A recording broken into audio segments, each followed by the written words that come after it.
පිරිමි ළමයි කතාව අවසන් වෙන්න ඔන්න මෙන්න තියෙද්දී නෝරගේ අසනීපයක් දැන් ටික ටික සනීප වෙනවත් එක්කම ඉදිරි කොටස් වලින් ඔයාලට බලා ගන්න පුළුවන් නෝරගේ නැතිවෙච්ච මතකය ටික ටික සුරෙන් ගන්න ගොඩක් උත්සාහ කරනවා.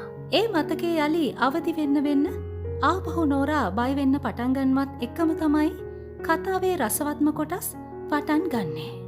ඔන්න ඉදිරි කොටස් වලින් සුරෙන් නෝරව ආපහු ගමේ වලව්වට දවසක් එක්ක යනවත් එක්කම නෝර වලව්ව දැකපු ගමන් එක පාරටම බය වෙලා ආපහු කලින් වගේම කාර් එකෙන් බැහැලා ගම හරහා දුවන්න පටන් ගන්නවා. එතකොට තමයි සුරෙන්ට තේරුම් යන්නේ නෝරගේ කලින් මතකය යලිත් අවදි වෙනවට වඩා ඒ සිද්ධ වුණ හැම දෙයක්ම අමතක කරලා දාලා අලුත්ම ජීවිතයක් නෝරට අවශ්‍ය බව. ඉතින් ටික ටික සුරෙන් නෝරට ලං වෙනවා ඔයාලට ඉදිරි කොටස් වලින් බලා ගන්න පුළුවන්.